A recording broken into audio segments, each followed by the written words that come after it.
Alison Weir is the president of the Council on National Interest and the executive director of If Americans Knew, which is a think tank dedicated to informing people about the Middle East and its conflict. Ladies and gentlemen, please welcome Alison Weir. Thank you. Tonight I'll be speaking about Palestine, Israel, and the U.S. There are many presentations about Israel, some about Palestine, but I feel that there aren't very often ones that really connect all three of those with including the United States. This was scheduled before the latest massacre, so I'll be speaking about my book, but I'll also, of course, be talking about the more recent developments to a degree. We receive a great deal of reporting on Israel-Palestine, especially in the last 2 or 3 weeks. We've been getting more than usual. Some aspects are covered consistently, frequently, and we know about them. For example, Palestinian rockets. Virtually every report about Gaza or about Israel and about Palestine includes the statement that thousands of rockets have been fired from Gaza into Israel. You know, for months, actually for years, we've been hearing about that in almost every report. It's factual, we should know about it, and we do. A few years ago, the New York Times had a picture of a rocket. It looked very terrifying, terrorists firing it. But given how often they give us that information, thousands of rockets have been fired from Gaza, they tell us very little about those rockets. For example, until quite recently, almost all of them, in fact, probably still, most of them, are small homemade projectiles. That's what they are. And they, in most cases, don't even cause any damage. Now, they give us a statistics of sorts, thousands, but they never tell us, well, how many people have they killed in the whole approximately 12 years they've been used since spring of 2001. Thousands of rockets in total have been fired. How many people have they killed? At least give us a ballpark figure. Well, I did that a few months ago, and at that point it was 27 people. Now I think it's up to 29 people. Somehow they just don't tell us that. And they don't tell us, as fair-minded people, we should, and I think do, want information about both populations. So during that time, how many Gazans have been killed by Israeli forces? That number is not difficult to find either. It's about 5,700 Gazans. In fact, actually now it's 6,000, I think, the latest figures. Before the last few weeks, it was 4,700. They just seem to give us some information and leave out other equally significant and relevant information. So we hear about, for example, the Israeli children that have been killed. Every one of those deaths is a tragedy. We learn about the children, we usually see their names, we often hear about their parents. We grieve for those children as we should. But we almost never hear about the Palestinian children. We certainly don't learn their names, we don't see their parents, we don't grieve with their parents for children we don't even know were killed. If you'll notice, look at the first year. 91 Palestinian children were killed in the round of violence that began in fall of 2000. 91 were killed before a single Israeli child. And yet our media always portray Israeli actions as retaliatory. Chronologically, that is inaccurate. I think that we should hear about all of those children. And if we had known that 91 children were being killed and the number one cause of their deaths was gunfire to the head, if we had known that our money was being used to shoot children in the head, I like to believe, and I do believe, that Americans would have demanded that it stop. And if we had done that, all of those other children might be living today. If we do it now, all of the children in the coming months might be living. I like to tell people how I became involved. I don't happen to be Jewish or Palestinian or Muslim. Like most Americans, about 14 years ago, I knew very little about Israel-Palestine. I was the editor of a very small weekly newspaper in Northern California, writing about the city council, the school district, the local fishing fleet. The Middle East seemed distant, confusing, and irrelevant to my daily life. And so, like most Americans, I skimmed the headlines on this issue, accepted the confusion that I found, and I just moved on. We're very busy, as are all those people outside tonight. But then in fall of 2000, when what's called the Second Palestinian Intifada began, the Palestinian uprising, and it was in the news a bit, I decided to pay attention, to just learn what this was all about. And when I finally paid attention so belatedly in my life, I noticed something I should have noticed long before. As a journalist, I noticed how one-sided the coverage was. That we heard from and about Israelis in great detail, as we should. But then I expected and waited to hear about Palestinian in equivalent detail. There are two parties here. But I noticed that came much less frequently. And so I began to look into the issue more and more. I began to read reports from the region and to discover what was going on. And I was shocked at what I discovered. I read in the Israeli media, for example, one of many reports, but I read a report reporting what an Israeli academic had said. She said that Israeli forces, as I already by that time had learned, were killing many people, unarmed demonstrators. They were killing them in large numbers. But she said what the strategy was to not kill too many. Because if you kill too many, there's the chance you will trigger international outrage. So the deaths were not huge, but the injuries were. Because they were injuring large numbers, those would be off the radar. She wrote that they were injuring, I think they had injured 6,000 in the first month.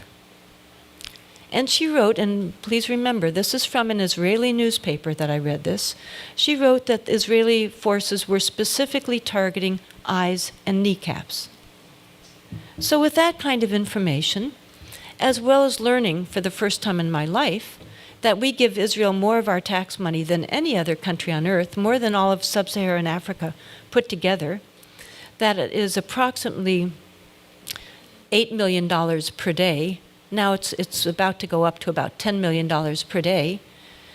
I began to think this was the most covered up issue I had ever seen of such profound importance. And so I decided I needed to go and see for myself if what I thought I was beginning to learn was actually true. And so began the most unusual trip I've ever undertaken. Many years before, I had been in the Peace Corps in Afghanistan. In that case, I had a very official support system helping me and guiding me, the Peace Corps. In this case, I was going to be traveling alone, and I had no organization sponsoring or guiding me whatsoever. As I landed on February 7th at 8 p.m., 2001, I experienced a sudden pang of the disquiet I'd been trying to ignore on that very long airline flight.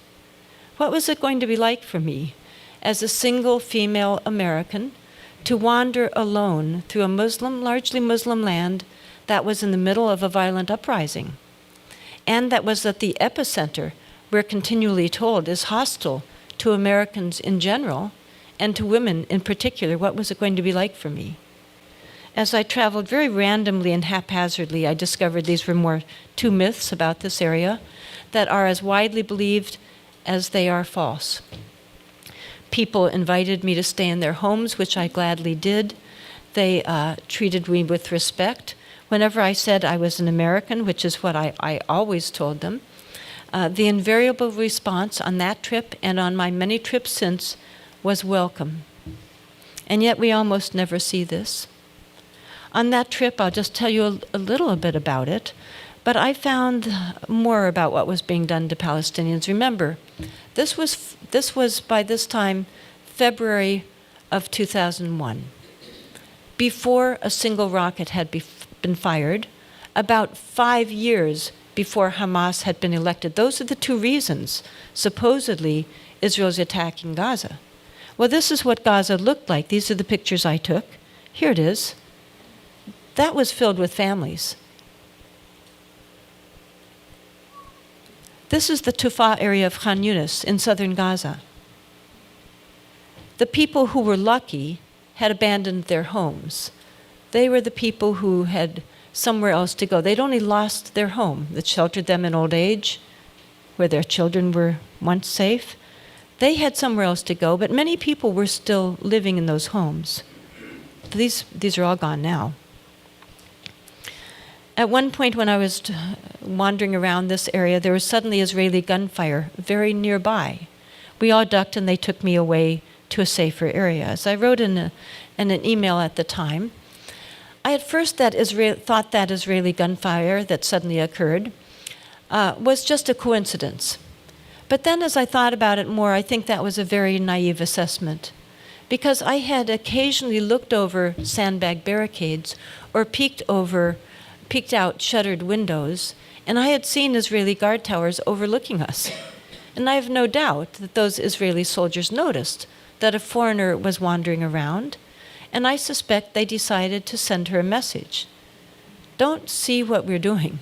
Don't come to Palestine. I saw beautiful agricultural lands that were being destroyed next to the beautiful blue Mediterranean Sea.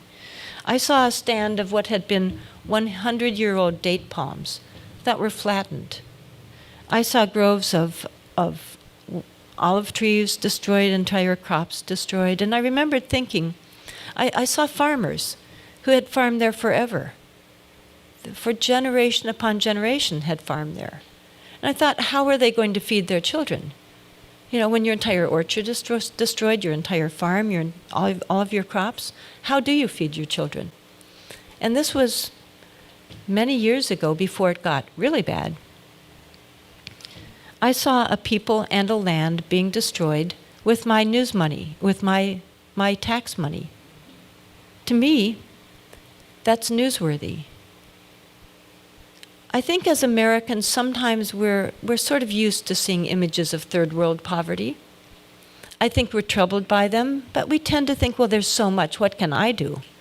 But that's not what I was seeing. I was seeing intentionally created poverty through the use of American money. And I saw much more. I don't like seeing suffering. I don't like seeing children in pain. But since even by that time, thousands of children had been injured through the use of my tax money, it was my job to see them.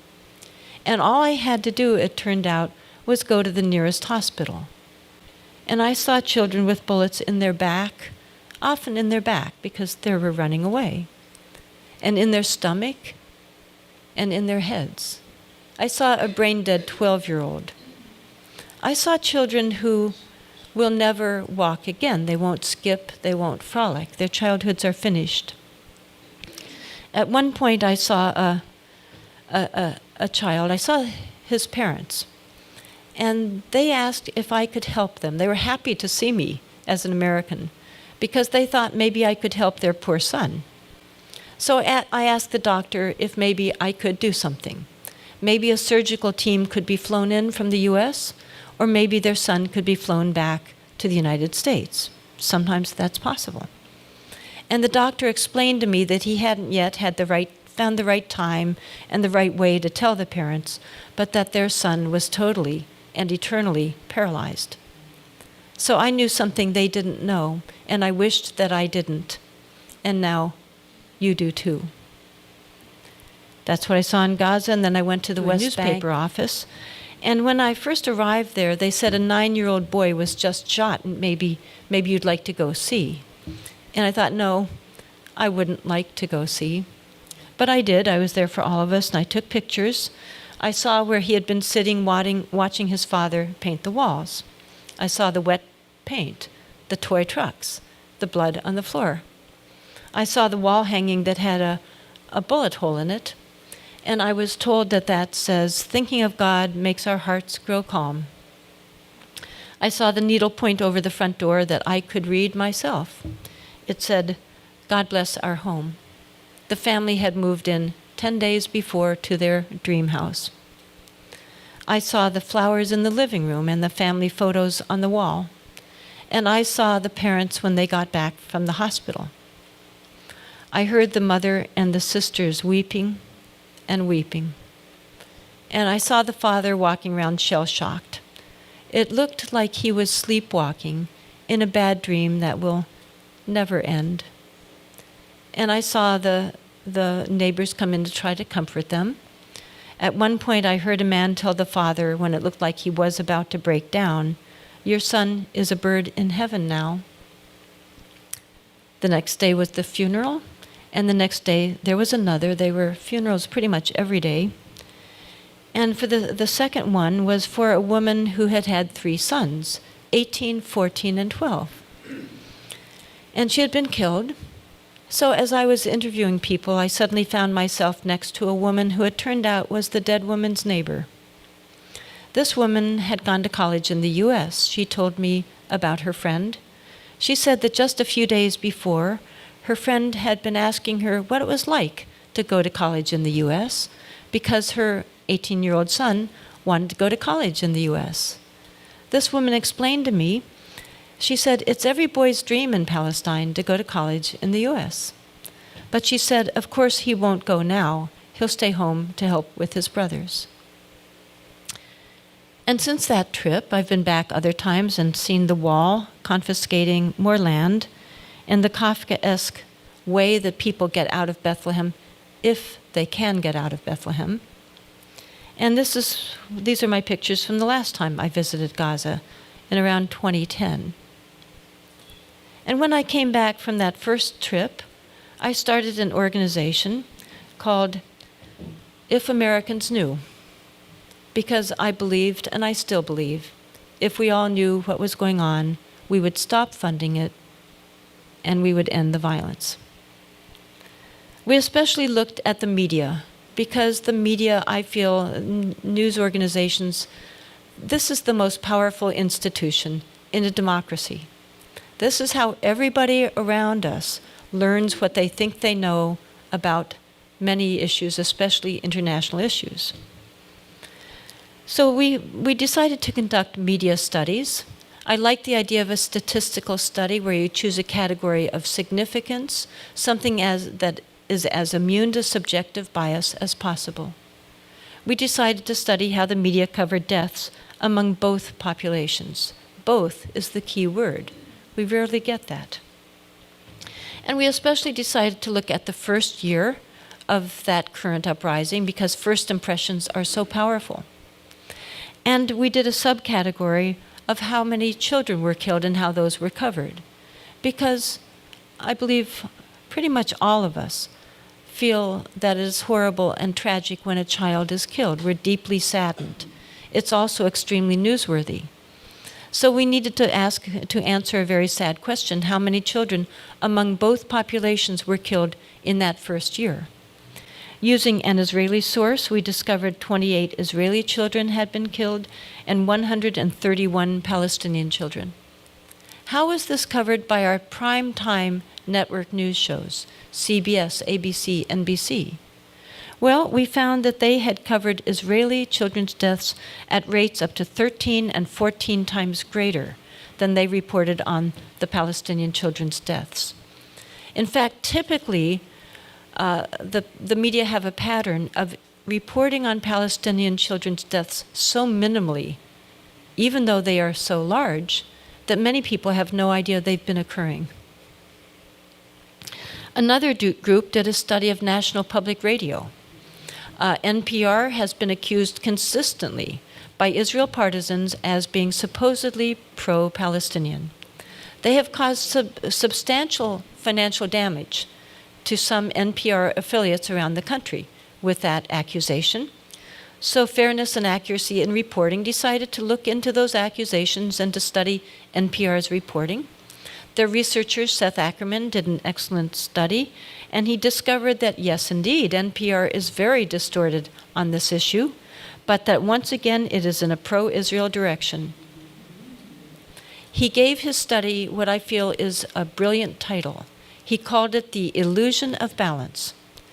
Because NPR, he counted up, had covered almost the same number of Israeli children's deaths as Palestinian children's deaths, making it seem to many listeners this was a reliable, unbiased source of information, balanced information. In reality, that was not balance. That was huge distortion. In fact, I would suggest it was manipulation, in which you report a very large proportion, almost all, of one population's deaths and very few of the others. We've also looked at daily newspapers. This is just a very typical daily newspaper from Silicon Valley, near Stanford University, the San Jose Mercury News. In this case, we looked at front page headlines. Many people are so busy that might be all you'll look at for that day, but at least you're keeping up with the important news of the day, the big front page news of the day. And again, to study those, we needed to baseline how many people of both populations were killed. We discovered that, as always, in every period of time, it's far more Palestinians that had been killed during that period. 121 Israelis, at least 384 Palestinians. How is this covered by this daily newspapers, daily front page headlines? They had reversed it and increased the differential. So while this is what was actually going on, that's what it looked like. I was astounded. This was one of our first studies. And it occurred to me, what if the Mercury News had covered the Super Bowl backwards? What if they'd gotten the World Series wrong? There would have been jokes about them by late-night comedians around the country. And yet here they were committing a distortion of that magnitude, having to do with lives and deaths, and no one noticed it. And I would suggest that the newspapers here did the same thing. Often, throughout the past 12 or 13 years, I have seen this phrase, as perhaps many of you have noticed, that almost any time Israelis suffer something, are killed, or there's an attack, a successful attack on Israel, it's portrayed as a period of calm, has just been shattered by Palestinian violence. There was a headline of that sort in 2005 in the Los Angeles Times. I was living in LA at that time, and I saw this headline and this news story on their website in early evening, long before the newspaper had gone to press. So I tried to call the foreign desk with a correction so that they wouldn't publish something that was wrong. And I told them that during what they were calling a period of calm, 170 Palestinian men, women, and children had been killed. And that during a period they said was calm, 379 Palestinian men, women, and children had been injured. Their response was, "We said relative calm." And they hung up the phone. And they didn't change a single word in their news story or add a single piece of this information. There are so many omissions that I could go on all night with these, but I'll do just one more. This is a very different one. This one is about the U.S. This one is about something that took place on Capitol Hill in 2003. There was a briefing in the Rayburn House Office building. The chairman of that briefing was a four-star admiral, Admiral Thomas Moorer. He had been chairman of the Joint Chiefs of Staff, a World War II hero, the highest rank a military officer can attain, really, and former chairman of Joint Chiefs of Staff. Also part of the panel was a rear admiral, Merlin Starring, who had been in charge of the whole legal department of the U.S. Navy. Also part of their commission was a Marine general. And not just any Marine general, this one was the highest-ranking Medal of Honor recipient in the United States, the highest Medal of Valor an American can win. They announced their findings on Capitol Hill that Israel had tried to sink a U.S. Navy ship, that they had killed 34 Americans and injured over 170 of them. The decks had been running with blood. That rescue flights to these men had been recalled by order of the Secretary of Defense and the President of the United States. That this incident, in fact, had been ordered covered up by the President of the United States, and that this attack by Israel constituted an act of war against the United States by Israel. Statements of that gravity by officials of that high rank on Capitol Hill in a House office building are newsworthy.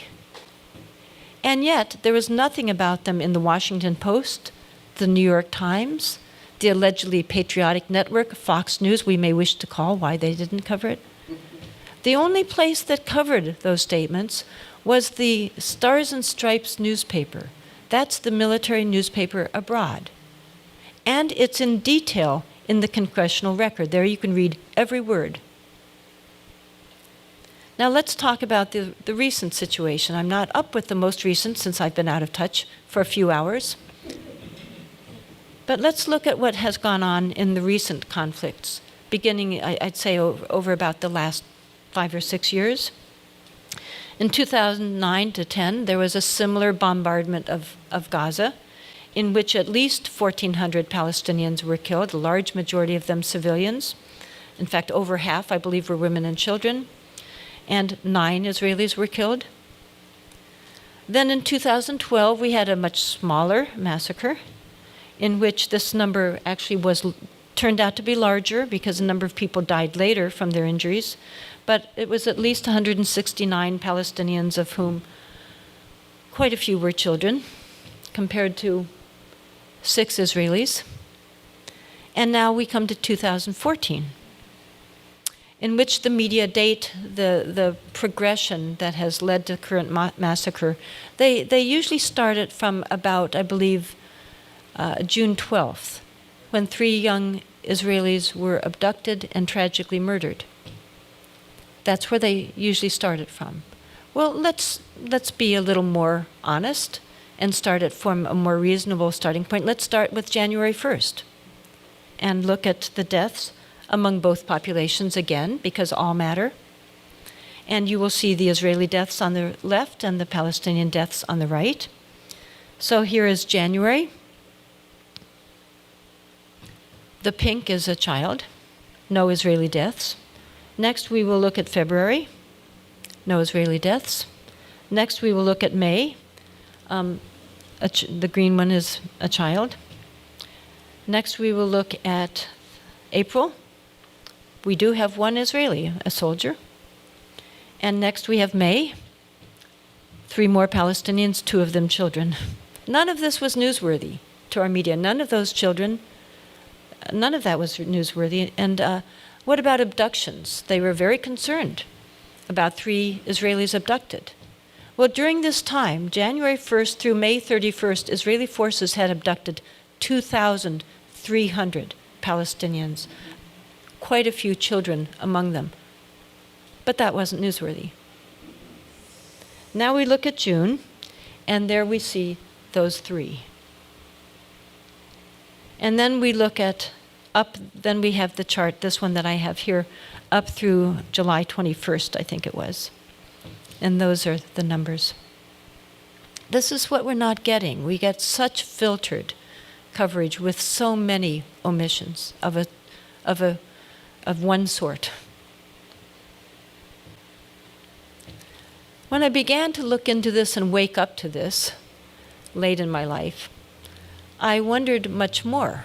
How did this all begin? What's going on? What's Israel-Palestine about? Who really did initiate the violence? You know, we've seen from January 1st, we've seen going back to going back to 2000, 2001. Where and how did this all start? And how did the U.S. get such a uniquely special relationship with a tiny country without resources? How did this happen? Well, one of the first things I learned was that when I was born, there was no Israel. So where did this come from? Well, what I discovered was that there was a movement that began over a century ago and began operating in Europe and in the United States. It was was and is a political movement that has profoundly and negatively impacted our country. It has tragically impacted the Middle East, and it has dangerously impacted the entire world. And yet most of us, I think, have never heard of it and could certainly not define it. It's political Zionism. This was a movement to create a Jewish state in Palestine. It began in the late 1800s. Well, let us look at Palestine in the late 1800s. It was what we largely think of now as a somewhat multicultural land, in that it was about 80% Muslim, about 15% Christian, and about 5% Jewish, all living together quite successfully. There are mosques, synagogues, churches throughout Palestine, throughout the Middle East, and throughout North Africa. These populations had been living without conflict for centuries. But this movement was created largely in Israel, largely in Europe, and then taken up at the same time in the US, to create a Jewish state on land that was already inhabited, in which 95% were not Jewish. Therefore, this would involve, and this was known by the leadership, even though many followers didn't know it, this would mean that 95% of those people were going to be dispossessed by money, if possible, by force, if necessary. This was written in Zionist journals early on. Now, my book and my talk concentrates on the U.S. aspect of all of this. What surprised me in my research is how early and how active this movement was in the United States, a movement I'd never heard of, although I was born here, and my parents were born here, and some ancestors go back to the beginning. It turns out that this was a very significant movement long before my parents were born. And then by 1910, there were already 20,000 Zionists in the U.S. They included lawyers, professors, and businessmen. It was already in 1910 a movement to which congressmen listened. Then in 1912, we had a very significant development. A prominent lawyer named Louis Brandeis became a Zionist. Brandeis not only didn't just become a Zionist. Within about 2 years, he then became the head of World Zionism. This was public. It's not some secret knowledge. It's just that most of us don't know it. And then within a few years, he was also a Supreme Court justice, named by Woodrow Wilson. When you're a Supreme Court justice, you're supposed to resign your various board memberships and affiliations, because you're supposed to not have any conflict of interest but be neutral. So he did resign his leadership of World Zionism, but in reality he continued it.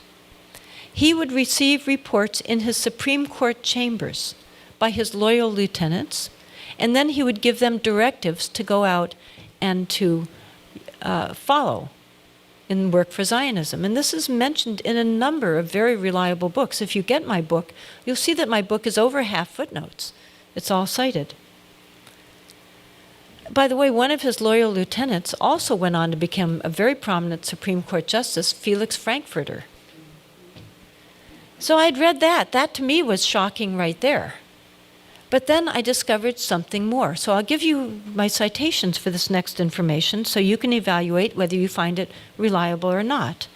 The way I did my research is I would read books, then I would look at their footnotes to see where they had gotten that information. Then I would often get those books and read those footnotes, and then order those books and read those footnotes, and on and on. So one of the books that I read was really a fairly well-known one, Israel in the Mind of America, published by a very mainstream establishment publisher, and the author was a very mainstream author. He had been diplomatic correspondent for the New York Times. He had been at Harvard. He'd written a number of well-regarded, very establishment nonfiction books. Well, in this book, he had a few pages in which he told about a secret Zionist society that had operated in the United States, of which Louis Brandeis while a Supreme Court justice had been a leader. So I looked at where he got that information, and I went to that source. It turned out to be from a scholarly journal called the American Jewish Historical Quarterly, a very respected journal. So then I looked at the author. Well, is this a reliable author? Who wrote this very, to me, explosive information? And turned out to be a well-regarded Israeli historian at a mainstream Israeli university. She had written an article in 1975 called The Parashim, a secret episode in American Zionist history. And she told about what this was, an elitist secret society. The word meant Pharisees and separate. They would go around the country and influence people to push this Zionist agenda. By the way, at this time, the Jewish population were not Zionists at all. The large majority were not Zionists. Many were opposed to Zionism. This was a very, very fringe element to a certain regard.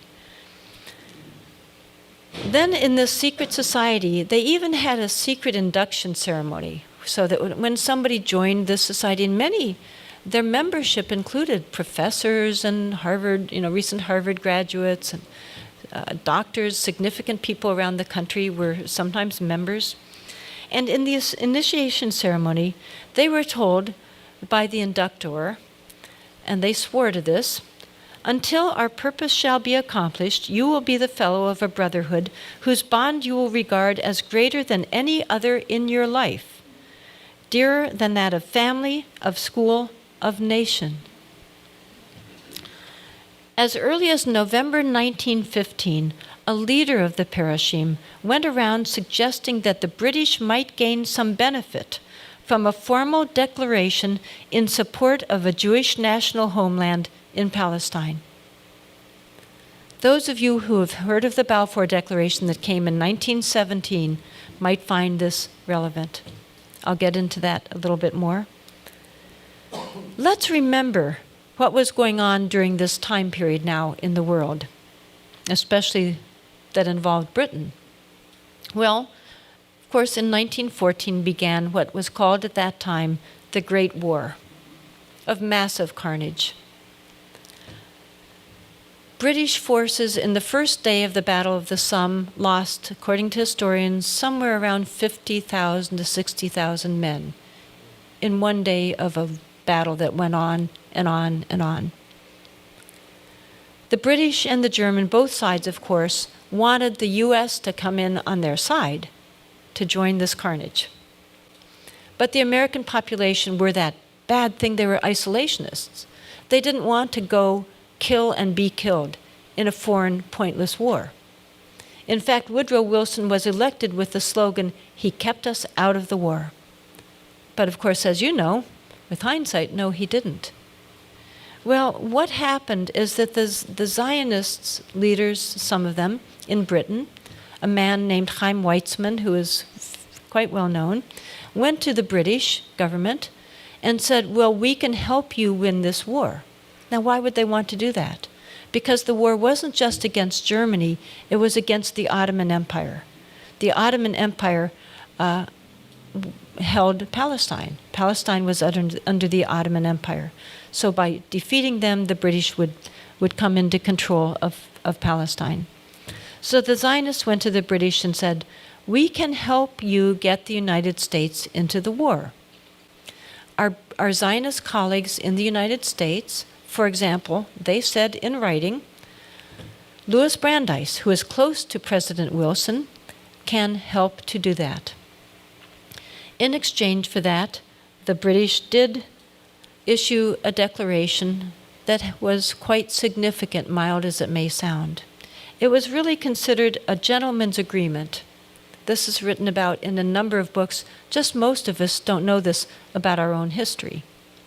So the Balfour Declaration was basically a promise that the British would help to facilitate the Zionist objective of creating a Jewish state in Palestine. After the British, of course, did win, then at the Paris peace talks, the Zionists pushed to push this wording into the mandate in which Britain took charge of Palestine. Then jumping ahead to some of the American aspects again, then we find during the 30s and the 40s, in Palestine itself, there were the violence increased. Naturally, as soon, when there was colonization beginning around the turn of the century to a land with the intention of pushing out the land, the indigenous population at some point is going to wake up, and there will be violence. That had happened in the early 20s, and again in 1929, there was violence between the two populations. Then as now, the large number of those killed were the Palestinians. So as the violence increased, there were some terrorist organizations created in Palestine by the Zionists, one of them led by two of them led by future Israeli prime ministers. And those terrorist organizations in Palestine, the Irgun and the Stern Gang, it turns out had front groups in the United States with duplicitous names. And they were funneling massive amounts of money and weaponry to these terror groups in Palestine. They put on major pageants where Supreme Court justices attended and thousands of people attended. They were very prominent. One of them was led by a man named Peter Bergson, people thought. His real name was Hillel Cook. He was the operative for the Irgun. I looked into one of the leaders a bit more, just because I needed to find out his first name. When you're writing a book, you can't just write someone's last name, you need to know their first name. And I had heard about another leader of one of these types of front groups connected to killing in Palestine. And his name was Rabbi Korf, but I didn't know the first name. None of the books that I had a few paragraphs of them, but none of them gave his first name. So I looked into it on the internet, tried to do various searches, and eventually I came up with a UN report that gave his first name, Baruch Korf, and told a little bit about a plot he was part of. Using those search terms, I then could put in more information into my search bar, and suddenly all these PDFs of American newspapers popped up, all of these returns. It turned out that Rabbi Baruch Korf was part of a cell in Paris that was planning to fly an airplane and bomb Britain after the war. Britain that had just defeated Hitler. But they were so angry at the British because the British were not allowing a large enough Jewish immigration into Palestine. So they were going to kill the British. So Baruch Korf and his section of the Stern Gang had this plan, but there was one problem. They didn't know how to fly an airplane. They weren't pilots. So they needed to find somebody, and they recruited a young American aviator named Reginald Gilbert, I discovered. Reginald Gilbert had been an ace during the war.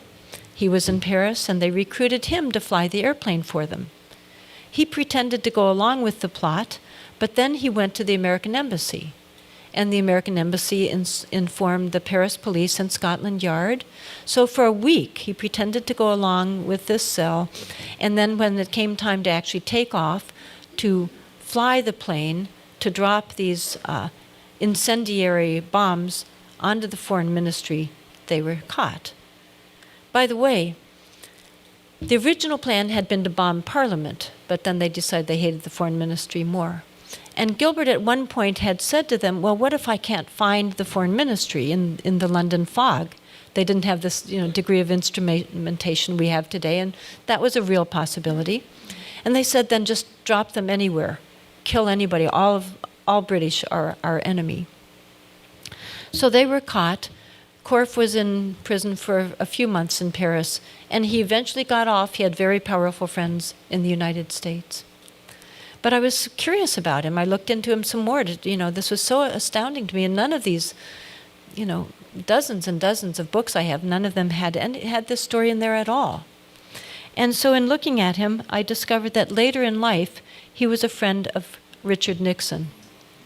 In fact, it was reported that he had helped to influence Nixon's policies on the Middle East.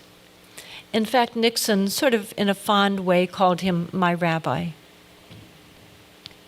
Now, the precursor to today's very powerful Israel lobby was a group called the American Zionist Emergency Council, AZEC. This was formed in around 1940, and by 1943 had a budget of $500,000 at a time when a nickel bought a loaf of bread.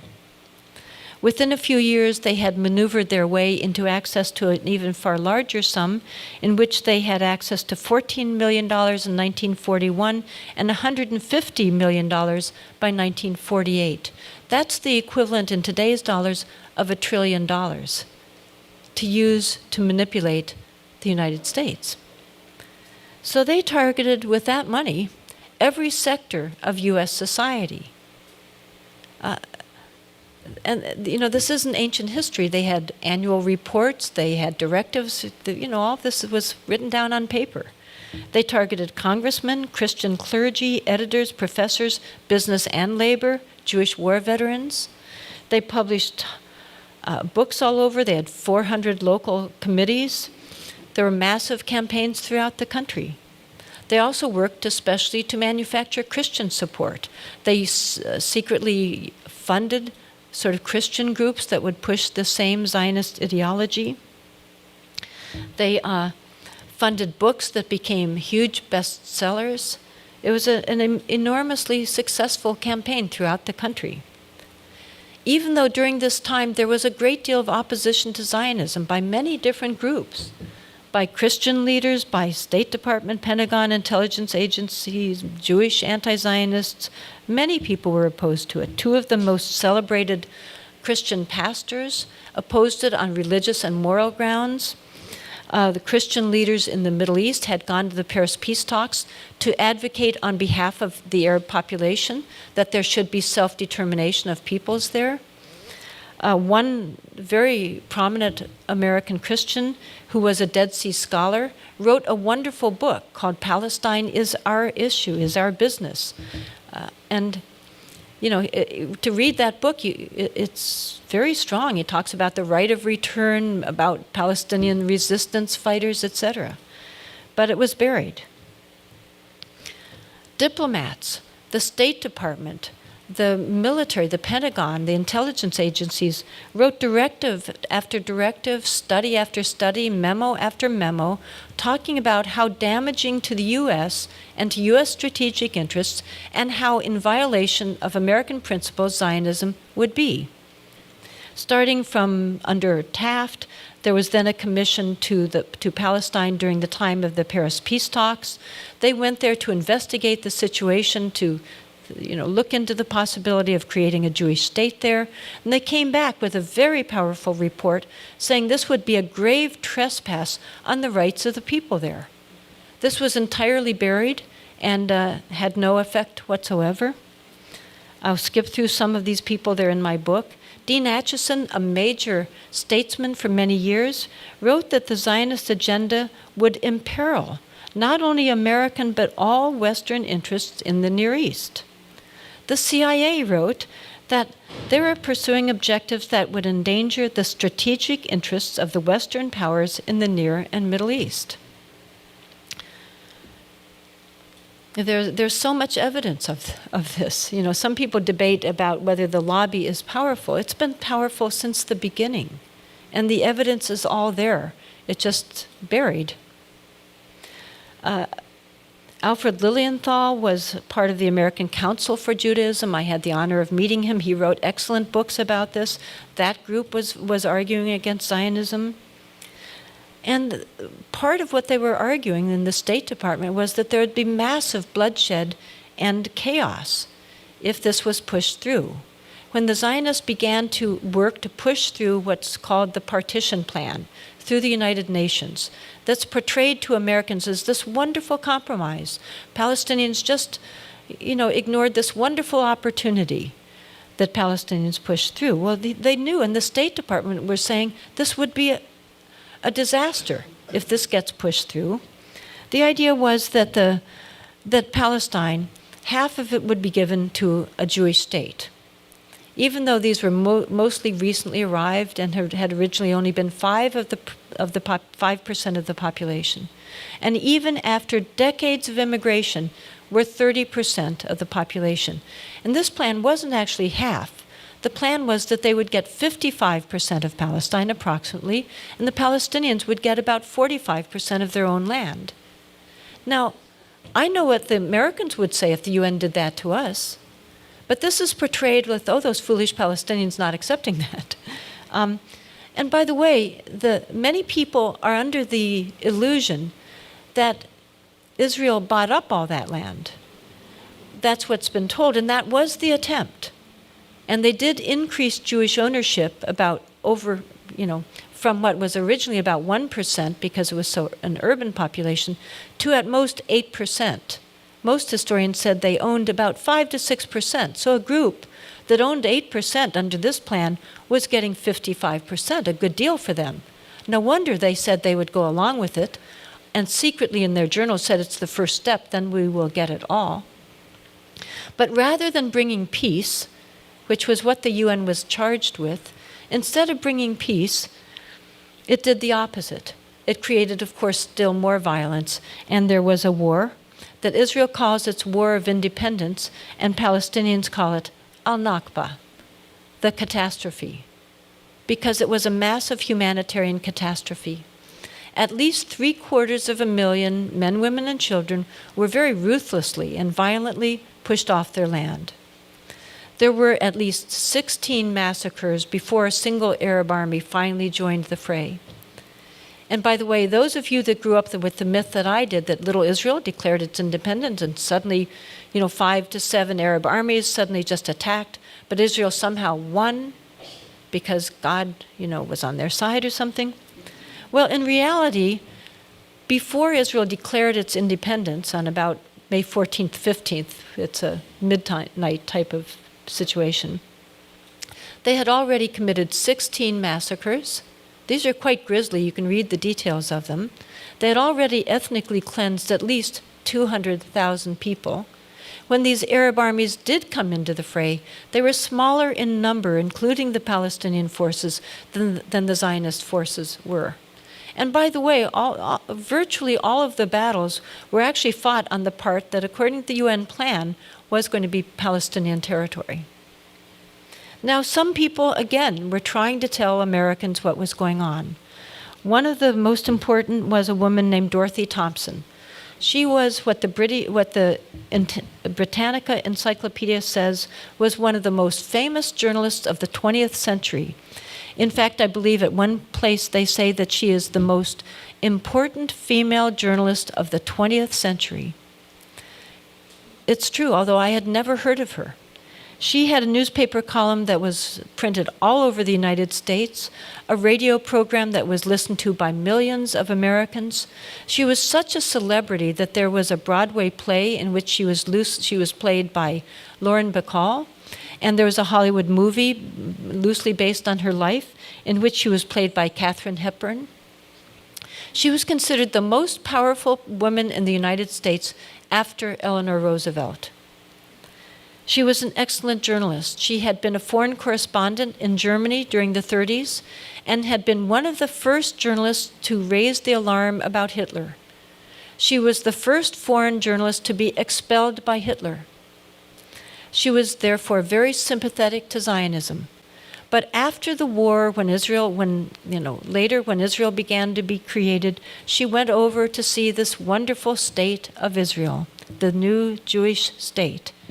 And when she got there, she saw hundreds of thousands of Palestinian refugees living in squalor, dying in large numbers every day. And she began to write of them, to tell about them, to speak about them. She even eventually made a documentary about them.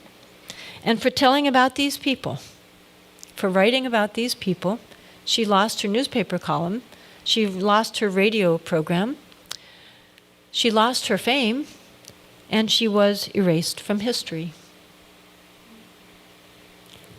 And just on sort of a similar final note, If I now tried to write an article, maybe about Dorothy Thompson, a fascinating person, or maybe about the Parashim, or maybe about Reginald Gilbert, there's much more I could tell you about, very interesting about him. If I tried to do that for a popular American history magazine, which I would like to do, I quite likely would not get it published.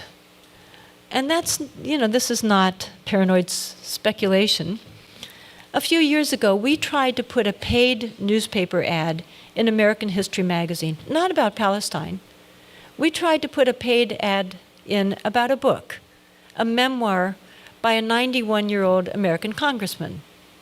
It tells about his childhood in Depression-era America, in Corn Belt America, about being a small-town newspaper editor, about serving in the Seabees during World War II, about going to Congress, about all of his various fights in Congress, and about also, near the end of the book, it tells about the fact that when he started to speak about Palestine, he was targeted by the Israel lobby, money was funded to his opponent, and after 22 years in Congress, he lost the election, Paul Finley. But our advertisement didn't even tell about that last part of his very long life. It just told about his book, with the usual blurbs about what a wonderful book this is. But Eric Wieder, the publisher and owner of American History magazine, informed us that they would not publish our advertisement in American History magazine because we were anti-Israel, and that they would not publish our advertisement in any of the popular history magazines that they own in the United States, which is virtually every one. This is, according to their website, the largest history chain in the world, and it's certainly the largest one in the United States. So what do we do about this? To me, we tell people what's going on. We even talk to those people that we don't want to raise something serious or uncomfortable with, because right now, as we're talking, we all know what's going on in Gaza. In general, we don't know which child was just killed or lost their parents. We don't know which home was just destroyed, which hospital was further destroyed, but we know what's going on right now.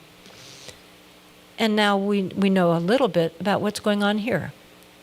But we have the power to change this. I feel strongly that if every single person in the United States right now that is concerned about Gaza would actually just do something like maybe again, or maybe for the first time, phone your senator. If every single one of us did that tomorrow, it wouldn't change the policy overnight, but they have their fingers to the wind, and suddenly they would realize, whoa, looks like the tide is changing here. And half of them would love it to change. They don't like being AIPAC puppets. Now, some of them are ideological Zionists. That's the reality. But according to a congressman that I talked to a few years ago, he said over half in Congress know what they are doing is wrong, but they're afraid of the Israel lobby. In other cases, Congress people have privately told individuals, you need to make me do this. You need to create the grassroots movement so that I can do it. If everyone in America did that, it would begin the impact that would bring change. Thank you very much.